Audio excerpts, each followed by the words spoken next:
Vamos a continuar entonces con lo que son las biomoléculas. Ya hemos hablado un poco acerca de cómo es la célula, cuál es la estructura celular, la composición celular. Y dentro de la composición de las células habíamos dicho que luego del agua, el segundo componente más importante van a ser las biomoléculas, ¿no? Entonces, ¿qué cosas son las biomoléculas, no? Como su nombre lo dice, básicamente las biomoléculas van a ser aquellas moléculas que van a formar parte de los organismos, es decir, van a ser las componentes, las moléculas, ¿no? Que van a formar parte de el organismo. Esa va a ser la definición de una biomolécula, ¿no? Como ustedes saben, existen muchos elementos químicos, existen muchas moléculas, pero no todas ellas forman parte de nuestra composición como organismos. Entonces, algunos elementos químicos son los que van a formar parte de nuestro organismo, van a unirse entre ellos y van a formar moléculas, y estas moléculas que se van a encontrar en mayor preponderancia, a eso se conoce como biomoléculas. Las biomoléculas yo las puedo clasificar en biomoléculas orgánicas o biomoléculas inorgánicas. En el caso de las moléculas las moléculas orgánicas, ¿cuál va a ser la característica de las moléculas orgánicas? Las moléculas orgánicas se van a caracterizar principalmente, ¿por qué? Por la presencia de este elemento, del carbono. Eso es lo que va a caracterizar a las moléculas orgánicas. Entonces, cuando nosotros hablemos de moléculas orgánicas, nosotros estamos pensando que dentro de esa estructura, esas moléculas van a tener carbono. Dentro de todos los elementos químicos que puede tener un organismo, ¿no? Hay aproximadamente 30 elementos químicos que van a constituir o formar parte de los seres vivos. Pero hay algunos que se van a encontrar en mayor preponderancia. Entonces, el que vamos a encontrar o que va a ser el principal constituyente de las biomoléculas orgánicas va a ser el carbono. Por eso es que lo he encerrado y esto define una molécula orgánica. Y junto con el carbono voy a encontrar otros elementos químicos. Como ustedes ven ahí, puedo encontrar hidrógeno, oxígeno, nitrógeno, fósforo y azufre. De tal manera que las moléculas o las biomoléculas orgánicas van a ser una combinación del carbono juntamente con los otros elementos químicos que he mencionado, que son el característico CHOMS, que habíamos visto o que hemos visto probablemente en nuestras clases de biología, ¿no? Entonces, el carbono en este caso va a ser el más abundante y de ahí el nombre de moléculas orgánicas, porque tienen carbono, ¿no? Ahora, ¿por qué es interesante o qué importancia tiene el carbono dentro de la composición de estas moléculas? Bueno, la importancia del carbono es que el carbono va a tener mucha facilidad para formar enlaces. Entonces, fácilmente el carbono va a formar enlaces y esto le va a permitir unirse con los otros elementos que habíamos mencionado que va a componer el CHOMS, ¿no? Entonces, esa característica de la facilidad de formar enlaces es algo importante en el carbono, y el carbono va a tener la posibilidad de formar 4 enlaces con 4 elementos químicos que van a hacer que se formen las distintas moléculas, en este caso biomoléculas, porque tienen este carbono, ¿no? Lo que vamos a encontrar en estas moléculas van a ser como consecuciones de carbonos. Entonces vamos a encontrar dentro de la estructura de estas biomoléculas que van a ser verdaderamente esqueletos de carbono. Vamos a encontrar carbono, carbono, carbono, carbono, y juntamente con el carbono, ¿no? Vamos a encontrar añadidas otros elementos químicos de los que yo les he mencionado. Entonces, estas moléculas orgánicas básicamente al final van a componerse de un esqueleto carbonado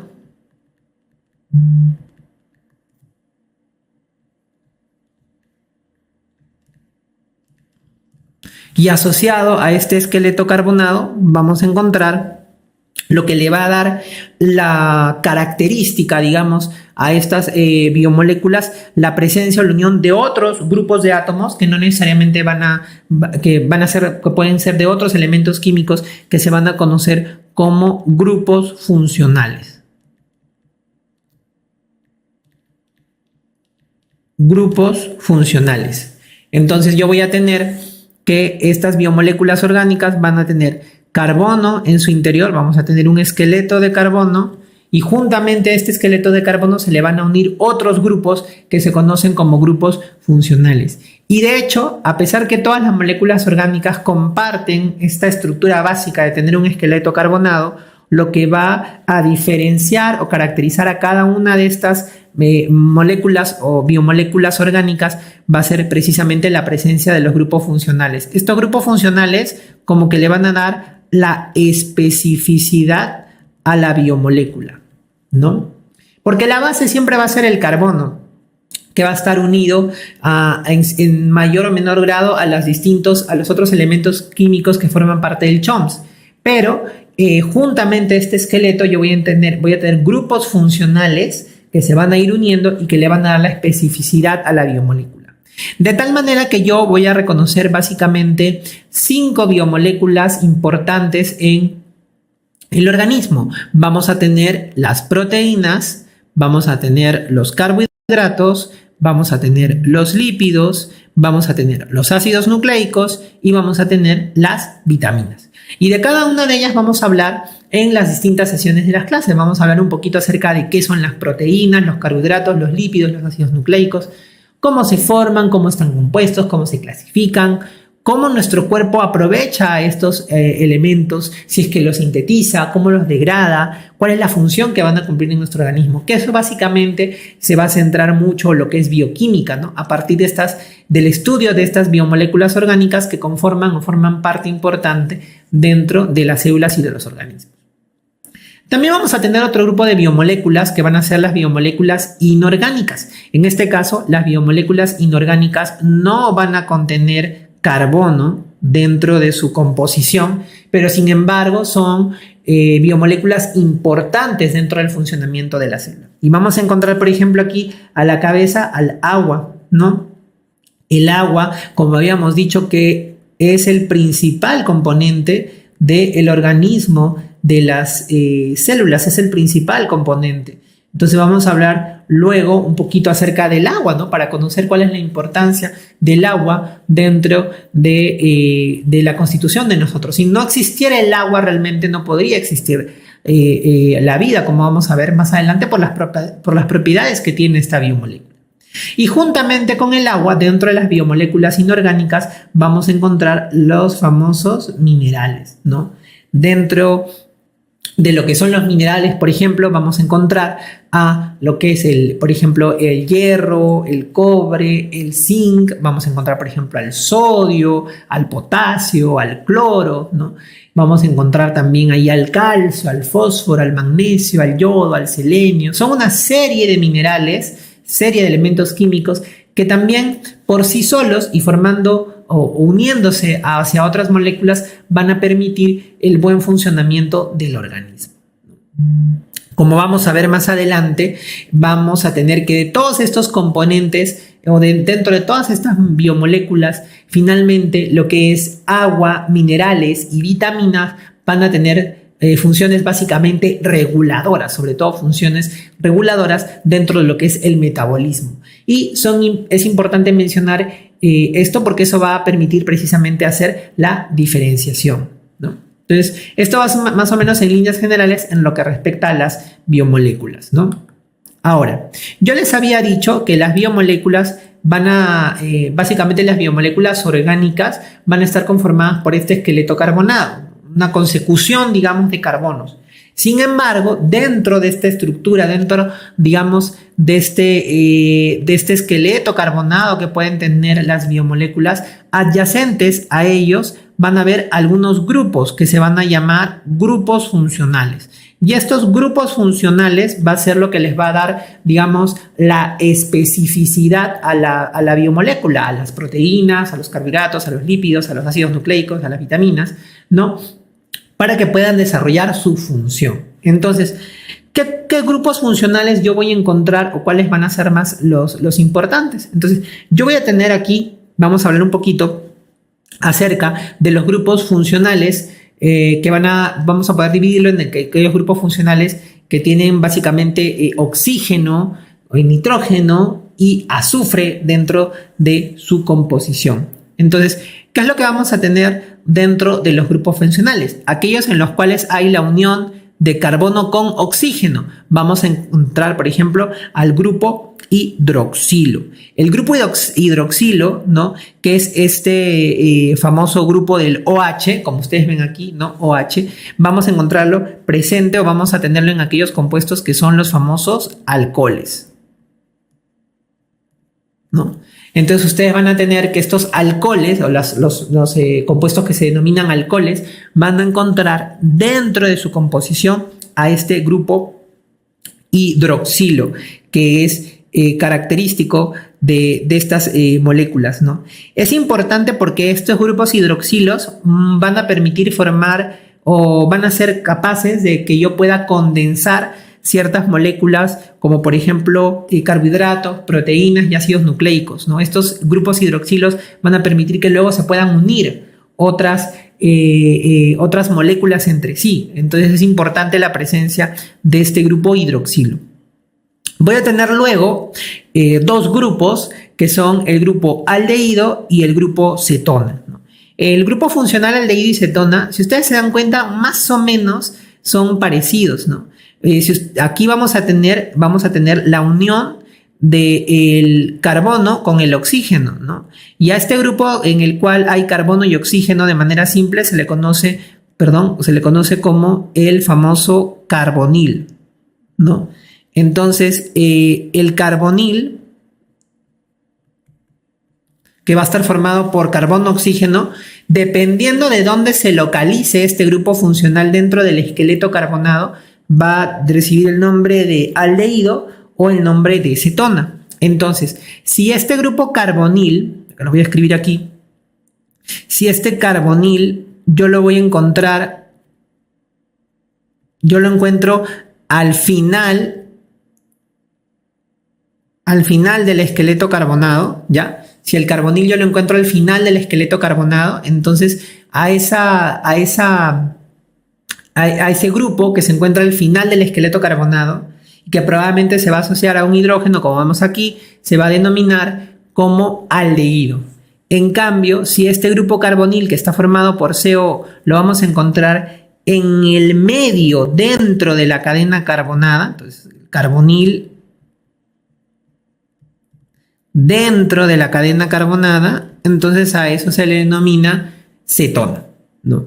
Ambos, como les digo, están formados por la unión de carbono y oxígeno, que se llama carbonil, pero el aldehído va al final, usualmente se le agrega un hidrógeno, y en el caso de la cetona va dentro de la misma cadena carbonada, ¿no?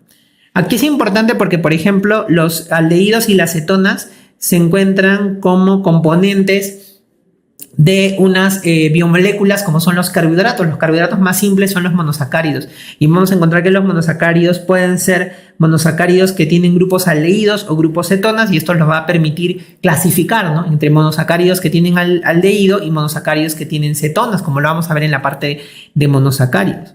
Los aldehídos, por ejemplo, lo vamos a encontrar dentro de algunos compuestos también que van a dar, por ejemplo, algunas aromas características, ya no tanto en la parte dentro de nuestro organismo, sino en general en la naturaleza, ¿no? Y las cetonas, por ejemplo, vamos a ver un poquito también luego del grupo cetona, que este grupo lo vamos a encontrar en unos compuestos que se denominan cuerpos cetónicos, por ejemplo, ¿no?, que lo vamos a encontrar dentro del metabolismo lipídico, ¿no? Y cómo vamos a ver que estos cuerpos cetónicos se van a producir ante ciertas condiciones o ciertas situaciones, tanto de manera fisiológica, es decir, normal, como de manera patológica, es decir, anormal. Entonces, vamos a ver que estos cuerpos cetónicos dentro de su composición tienen este grupo funcional que es la cetona, ¿no? Vamos a tener luego el grupo carboxilo. Como ustedes ven, el grupo carboxilo en este caso se va a formar por la conjunción de carbono, oxígeno y un grupo hidroxilo. Es decir, vamos a tener la terminación COO, OH, ¿no? Habíamos dicho carbonil CO, por aquí me olvidé poner hidroxilo, el hidroxilo era OH, ¿no? Entonces, el carboxilo, que es el que se caracteriza por la composición de COOH, carbono, oxígeno, oxígeno, hidrógeno, ¿qué es lo que vamos a tener? Va a tener este grupo funcional, le va a dar ciertas características ácidas a la molécula que lo aporte, de tal manera que ustedes van a encontrar que la presencia de este grupo carboxilo muchas veces va a generar compuestos que son los famosos ácidos carboxílicos, ¿no? Este grupo es importante dentro de la composición de las moléculas porque, por ejemplo, lo vamos a encontrar formando parte de los aminoácidos, ¿no? Los aminoácidos tienen un extremo que es un extremo carboxilo y este extremo carboxilo, por ejemplo, es importante, va a ser importante para la unión de los aminoácidos que forman una estructura mucho más grande como es la proteína, las proteínas, ¿no? Luego vamos a tener, por ejemplo, el grupo funcional éter. Como ustedes ven, el grupo funcional éter básicamente lo que va a tener es la presencia de un oxígeno dentro de la cadena carbonada. Y esto es importante, por ejemplo, este grupo éter, porque nos va a permitir, por ejemplo, conectar monosacáridos. No vamos a ver luego que cuando yo quiero unir estos carbohidratos que son pequeñitos, que son los monosacáridos, yo puedo utilizar este grupo éter que va a permitir unir estos dos monosacáridos, ¿no? Y finalmente voy a tener dentro de este grupo funcional a los anhidridos, ¿no? En este caso los anhidridos, como ustedes ven, va a estar formado por carbono-oxígeno que se unen en un oxígeno y este oxígeno nuevamente se une a un carbono. Eso quiere decir más o menos de la siguiente manera, ¿no? Carbono con oxígeno se unen a un oxígeno y luego carbono-oxígeno, ¿no? Esto es importante, por ejemplo, porque el grupo anhidrido forma parte importante de lo que es, por ejemplo, el ATP, que es la moneda energética que nosotros tenemos en nuestro organismo y también de otras moléculas como, por ejemplo, el fosfoglicerato. Entonces, va a ser un grupo funcional que lo vamos a encontrar mucho cuando hablemos, por ejemplo, del metabolismo energético, ¿no? Vamos a encontrar luego grupos funcionales que dentro de su composición van a tener nitrógeno, ¿no? Por ejemplo, uno de los grupos funcionales más conocidos va a ser el grupo amino, ¿no? El grupo amino, como ustedes ven, va a ser compuesto por nitrógeno e hidrógeno. Entonces yo voy a tener que este grupo funcional va a ser nitrógeno más 2 hidrógenos. A eso se conoce como el grupo amino, ¿no? Este, por ejemplo, grupo es importante porque también vamos a encontrarlos, este grupo amino, dentro de la composición, por ejemplo, de los aminoácidos, ¿no? Los aminoácidos dentro de su composición van a tener, por ejemplo, dos grupos funcionales. El grupo amino, que tiene nitrógeno, y el grupo carboxilo, que le da esa condición ácida. Por eso se llama aminoácido, ¿no? Como vamos a ver luego más adelante cuando hablemos de proteínas, ¿no? Este grupo amino entonces va a ser característico, por ejemplo, de las proteínas, ¿no? Vamos a encontrar también dentro de los grupos funcionales aquellos que tengan en su composición azufre. Entonces, por ejemplo, vamos a tener el grupo sulfidrilo, que como ustedes ven aquí va a estar compuesto por azufre e hidrógeno. Entonces vamos a tener más o menos se puede abreviar así, ¿no? CH, ¿no? Azufre e hidrógeno. Estos grupos sulfidrilos también ustedes lo van a encontrar en la literatura, que se denominan grupos tioles, así se llama, tiol. Este residuo, este grupo funcional CH se conoce también como tiol. Y esto es importante porque la presencia de este grupo funcional, por ejemplo, lo vamos a encontrar con mayor preponderancia en unos compuestos que vamos a hablar luego, que son las enzimas, que van a permitir acelerar reacciones químicas. Estas enzimas, dentro de su composición, van a encontrar estos grupos tioles, y estos grupos tioles son importantes porque van a estar en los centros, en los sitios activos, que es donde las enzimas van a actuar para permitir acelerar las reacciones. Entonces vamos a encontrar estos grupos. También, por ejemplo, forman parte de un compuesto importante, como por ejemplo la coenzima A. La coenzima A, como vamos a ver, es indispensable cuando yo quiero hablar del metabolismo energético a través del ciclo de Krebs, que lo vamos a ver en las siguientes clases. Entonces vean la importancia de este grupo funcional tiol formando parte de la coenzima A, ¿no? Que es una estructura importante en el metabolismo energético. Y luego vamos a tener el disulfido. Como ustedes ven aquí, el disulfido va a ser dentro de la cadena carbonada la consecución básicamente de dos azufres que van a estar unidos. Y esto es importante, por ejemplo, porque la unión de estos azufres, estos puentes, que también ustedes vamos a encontrar luego cuando hablemos de proteína con el nombre de puentes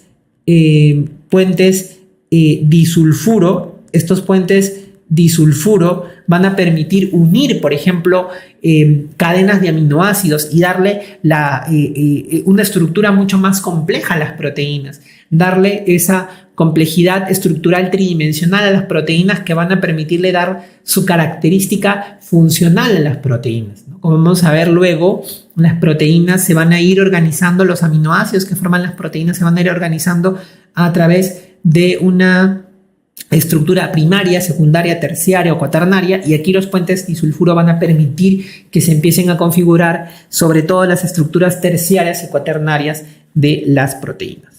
Existen también otros grupos funcionales, aparte de estos que hemos visto, que contienen oxígeno, nitrógeno y azufre, que suelen ser los más importantes. De hecho, los que más vamos a mencionar durante la clase, en las distintas clases, van a ser estos que contienen oxígeno. Estos suelen ser los más abundantes, ¿no? Los grupos funcionales más abundantes, ¿no?, que vamos a mencionar durante la clase. Pero también existen otros, como ustedes ven aquí. Por ejemplo, tenemos los grupos éster, donde vamos a encontrar la unión de va a ser un grupo funcional que se va a encontrar dentro de una cadena carbonada, como ustedes ven aquí, que vamos a encontrar que se va a formar o va a estar compuesto por carbono unido a oxígeno y luego unido a otro oxígeno. Es el grupo éster, por ejemplo, ¿no? Y este grupo éster lo vamos a encontrar cuando un ácido carboxílico, ¿no?, se fusiona o se interactúa con un alcohol, ¿no? En este caso, vean ustedes que el éster, vamos a tener, si ustedes se dan cuenta aquí, este lado de aquí, CO, va a venir de un grupo carboxilo, que es el COH, y este oxígeno vienen de un alcohol. Entonces, cuando se unen compuestos que tienen un grupo carboxilo y un grupo hidroxilo en su composición, la unión de estos puede generar este grupo funcional nuevo que se llama éster, ¿no? En este caso, el carboxilo pierde un OH y el hidroxilo pierde un hidrógeno, libera agua, pero se forma esta unión a través de este grupo funcional que es dentro de la cadena, que se conoce como el grupo éster, ¿no? Esto es importante, por ejemplo, para la formación de ciertos lípidos, ¿no?, de ciertos lípidos en reacciones de esterificación, como vamos a ver más adelante, ¿no?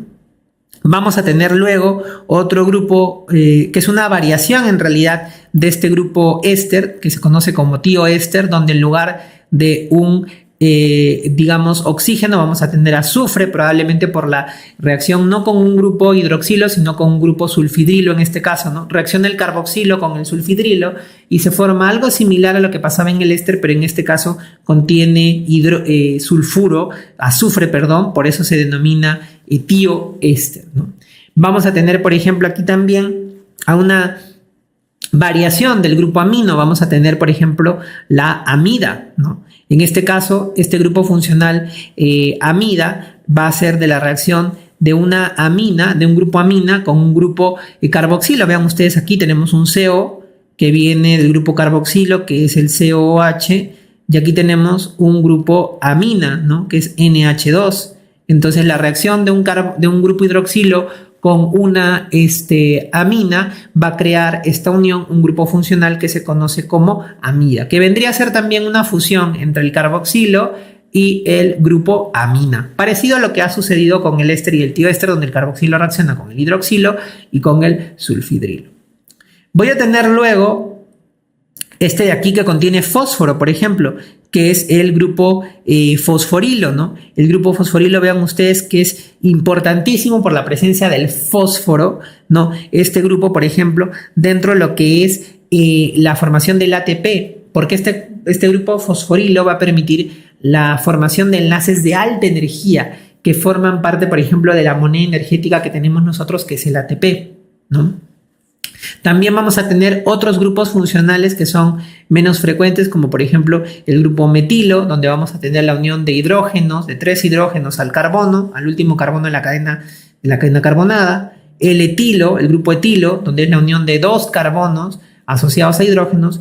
O el grupo fenilo, por ejemplo, donde se forma una estructura cíclica formando parte, un anillo formando parte de la cadena carbonada o añadiéndose a la cadena carbonada, ¿no? Pero los más importantes o los que ustedes tienen que recordar son los que tienen oxígeno, los que tienen nitrógeno y los que tienen azufre dentro de su composición, porque los vamos a mencionar mucho a lo largo de del estudio